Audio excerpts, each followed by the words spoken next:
Esse, para mim, é um daqueles livros ótimos para o leitor, mas para o leitor cristão, esse é um livro obrigatório.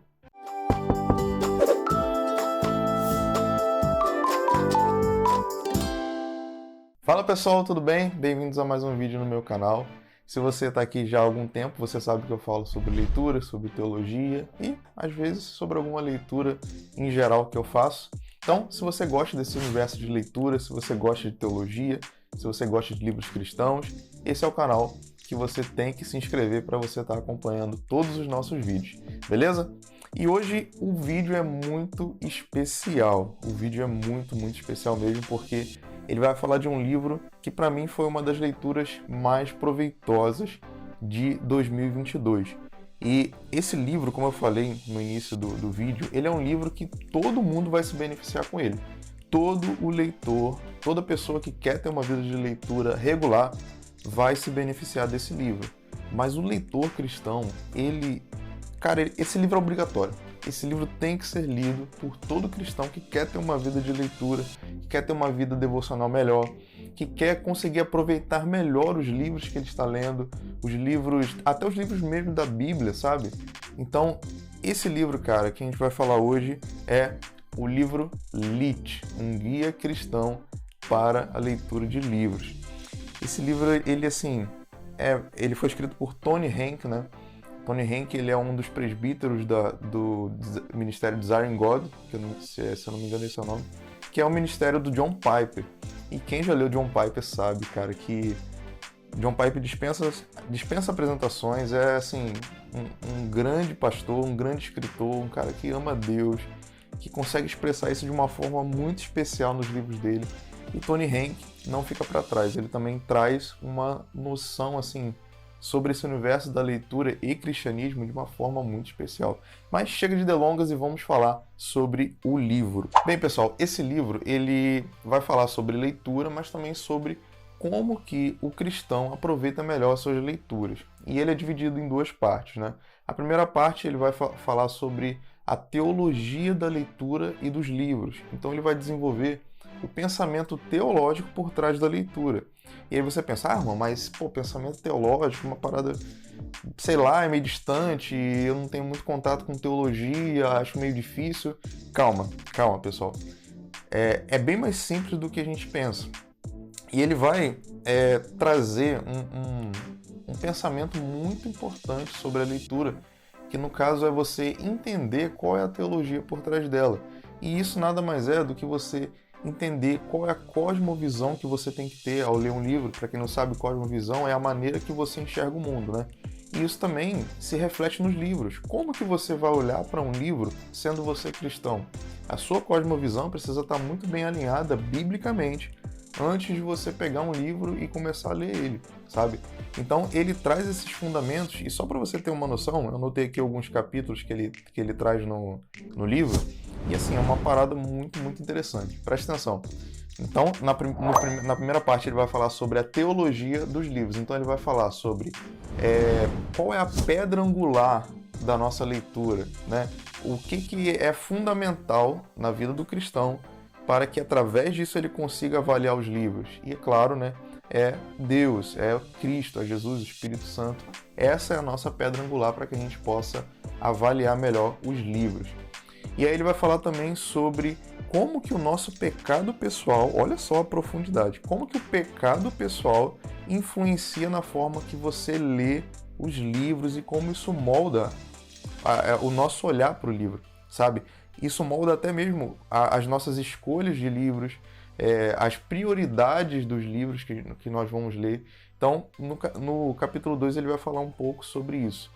Ele também vai falar sobre essa questão da nossa cultura, que é muito faminta por imagens, e de como que o leitor ele é muito mais beneficiado do que simplesmente quando você tem uma vida que está muito ligada a coisas fúteis, coisas rápidas, coisas fast food, sabe? Então, ele desenvolve um pouco isso no capítulo 3. Ele também vai falar um pouco sobre a cosmovisão bíblica que você tem que ter, né? A gente já falou um pouco sobre cosmovisão, mas agora ele está falando da cosmovisão bíblica. Como que a cosmovisão bíblica, ou seja, como que a maneira que você interpreta a Bíblia vai influenciar na maneira que você lê os livros. Por quê? Porque muitas pessoas elas acabam se achegando a muitos livros, né? Porque a oferta é muito grande, né? Nós temos uma entrega muito grande de livros hoje em dia. E aí, se você não souber avaliar isso de maneira correta, né, da melhor maneira possível, de uma maneira bíblica, você vai acabar lendo tudo achando que só porque está falando sobre Jesus, só porque está falando sobre igreja, só porque tem esses elementos, é algo que você possa confiar. Mas não, pessoal, nem sempre nós podemos confiar nas coisas que nós lemos só porque estão falando de Bíblia, de igreja, de Jesus. Nós precisamos ter essa cosmovisão bem fundamentada no nosso interior para que a gente não caia em armadilhas. Porque existem muitos erros teológicos, pessoal. E isso é uma coisa que pouca gente se atenta, né? As pessoas ficam muito ligadas a não julgueis, acham que o julgar é você aceitar, receber todas as coisas sem ter uma avaliação por trás. Isso é uma mentira. Nós precisamos ter um fundamento no nosso interior. E através desse fundamento nós avaliamos todas as coisas, ok?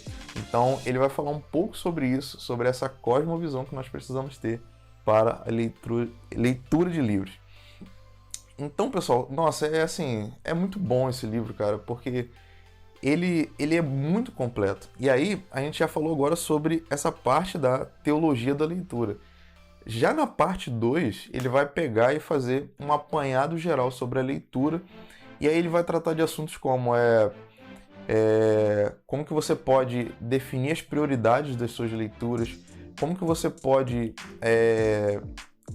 Ele vai passar aqui também 20 truques para que você possa escolher os seus livros, possa aproveitar melhor os seus livros. Ele vai falar também sobre quando nós estamos muito ocupados, como que a gente faz para manter, mesmo em meio à correria do dia a dia, da semana, do trabalho, da faculdade, como que nós conseguimos manter uma vida de leitura frente a esses desafios. Então ele vai falar sobre essa questão do tempo, né? Quando a gente está sem tempo para ler.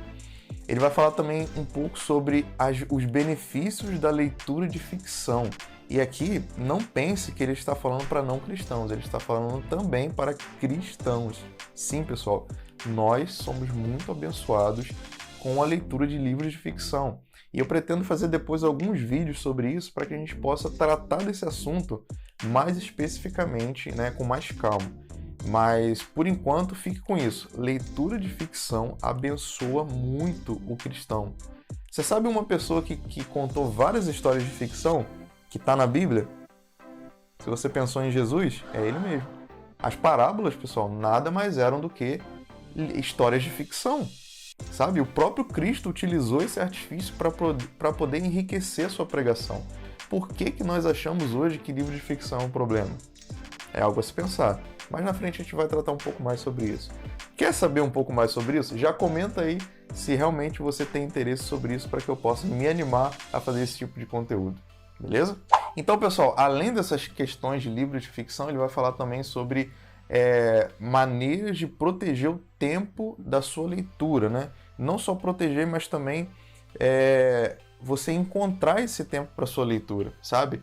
E tudo isso está muito ligado com a questão das suas prioridades, dos seus objetivos. Então, eu costumo falar sempre sobre o leitor ter objetivos, sabe? Você ser ambicioso. Você já pensou nisso? O leitor ser ambicioso, mas claro que é uma ambição boa, né? É a ambição de você, cara, eu tô aqui, mas eu quero, cara, chegar até o fim do ano e ler, 5 livros, 10 livros, eu quero ler essa série de livros, sabe? Isso é ambição. Isso é você querer crescer na sua vida de leitura, sabe? E para isso você precisa ter um objetivo e depois nós vamos falar também sobre isso, a importância do leitor ter um objetivo de leitura.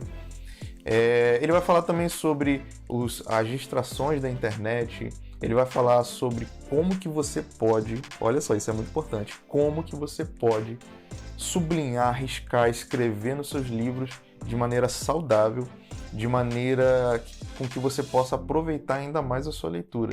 Isso, inclusive, é uma das coisas que o Mortimer Adler ele indica nesse livro aqui, Como Ler Livros, que é outro livro que nós vamos também falar posteriormente sobre ele, que é um livro obrigatório para todo leitor. Todo leitor precisa ler Como Ler Livros. Vamos falar um pouco sobre ele também depois. Você quer ver isso? Comenta aí que você quer ver. Pessoal, cara, é muito bom, muito bom. Quantas coisas preciosas que esse livro vai trazer para você. E eu preciso dizer, pessoal, que assim, eu passei aqui rapidamente pelos capítulos dele.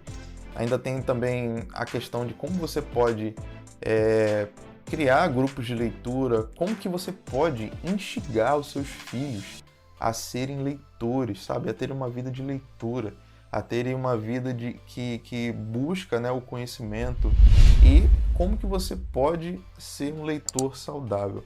São 15 capítulos nesse livro e assim, cara, é um livro que você não pode, como Jonas Madureira diz, você não pode passar dessa vida sem ler. Pessoal, esse primeiro vídeo é um vídeo onde eu queria fazer uma apresentação rápida, não sei nem quanto tempo tem esse vídeo já, acho que já está um pouco extenso, mas eu queria saber de você. Você quer que eu faça uma série comentando um pouco sobre esses capítulos, ou comentando os principais capítulos, ou comentando os principais capítulos que me marcaram? O que você acha? Você quer uma série de vídeos sobre esse livro? Eu tenho certeza que para o leitor vai ser muito abençoador. Mas diz aí pra mim o que você quer. Eu espero que você tenha gostado desse vídeo. A gente se vê aqui numa próxima resenha. E é isso. Um abraço, pessoal. E valeu!